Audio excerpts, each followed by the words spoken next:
বিসমিল্লাহির রহমানির রহিম। সুপ্রিয় দর্শক, আজকে আপনাদের মাঝে আমি একটি সিরাপের কথা আপনাদের সাথে শেয়ার করব, যেটির মাধ্যমে আপনারা গবাদি পশু লালন পালনের ক্ষেত্রে বহু ধরনের উপকারিতা পেয়ে থাকেন। বাজারে অনেক ধরনের জিঙ্ক সিরাপ আছে, সেগুলো এক একটা ধরনের এক এক রকম কাজ, কারো ক্ষেত্রে ভালো কাজ করে, কারো ক্ষেত্রে কম কাজ করে। আমি কোনো কোম্পানির দালাল হিসাবে কথা বলছি না, এটা আমার বাস্তব অভিজ্ঞতা থেকে বলছি। আপনার স্ক্রিনে যে সিরাপটি দেখতে পাচ্ছেন এর নাম হলো জিঙ্ক সিরাপ। দেখতে পাচ্ছেন জিঙ্ক সিরাপ। এটির মূলত কাজ হচ্ছে রোগ প্রতিরোধ ক্ষমতা ও দৈহিক বৃদ্ধিতে সহায়তা করে। এটা হচ্ছে প্রাণীর জন্য ব্যবহৃত হয়। আপনারা দেখতেই পারছেন এসিআই কোম্পানির একটি পণ্য জিঙ্ক সিরাপ। আপনারা কেন জিঙ্ক সিরাপ খাওয়াবেন, এটা হলো প্রশ্ন। এখানে এর গায়ে লেখা আছে দেখুন, জিঙ্ক মোরগ, মুরগি, গবাদি প্রাণীর খাদ্যের একটি অতি প্রয়োজনীয় উপাদান। জিঙ্ক দেহের বিভিন্ন এনজাইমের বিভিন্ন অংশে এবং দেহের সকল টিস্যুতে বিদ্যমান। জিঙ্কের অভাবে দৈহিক বৃদ্ধি বাধাগ্রস্ত হয়, দেহের রোগ প্রতিরোধ ক্ষমতা হ্রাস করে এবং অন্ত্রের ঝিল্লি গঠনে ত্রুটিপূর্ণ হতে পারে। এগুলো বিভিন্ন কারণে এই জিঙ্ক সিরাপ ব্যবহার করা হয়। অর্থাৎ কৃমিনাশক দেওয়ার পরে লিভার টনিক দেওয়া হয়, তার পরবর্তীতে আমরা এই জিঙ্ক সিরাপটা ব্যবহার করি।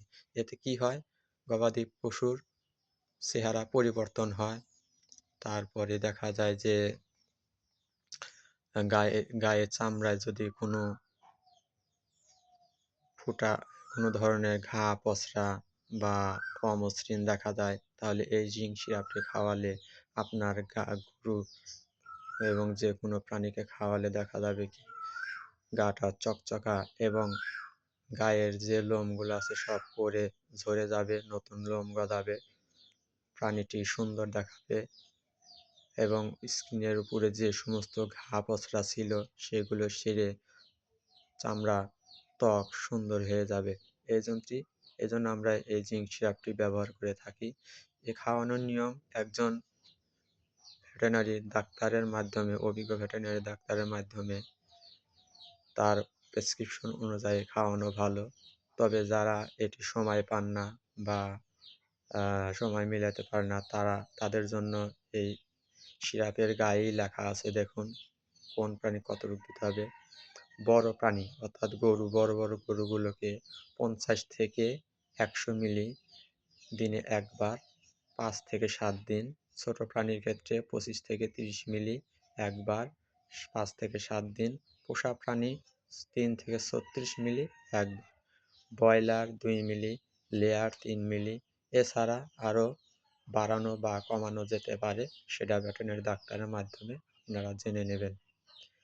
কখনোই ভুল করে আপনারা না জেনে ভেটেরিনারি ডাক্তারের পরামর্শ ছাড়া কোনো প্রাণীকে ঔষধ ব্যবহার করবেন না, এতে আপনার ক্ষতি হতে পারে।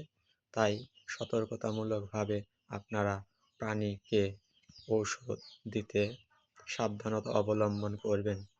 এই সিরাপটি খাওয়ালে আপনার গরু, ছাগল, ভেড়া, মুরগি এগুলো আপনি পরিবর্তন দেখতে পারবেন। তাই এই ভিডিওটি আপনাদের মাঝে শেয়ার করলাম। যদি আমার চ্যানেলটি ভালো লাগে অবশ্যই লাইক, কমেন্ট, সাবস্ক্রাইব করে বেল আইকন বাজিয়ে আমার চ্যানেলটি অন্যদের দেখার সুযোগ করে দেবেন। ধন্যবাদ সবাইকে। আসসালামু আলাইকুম।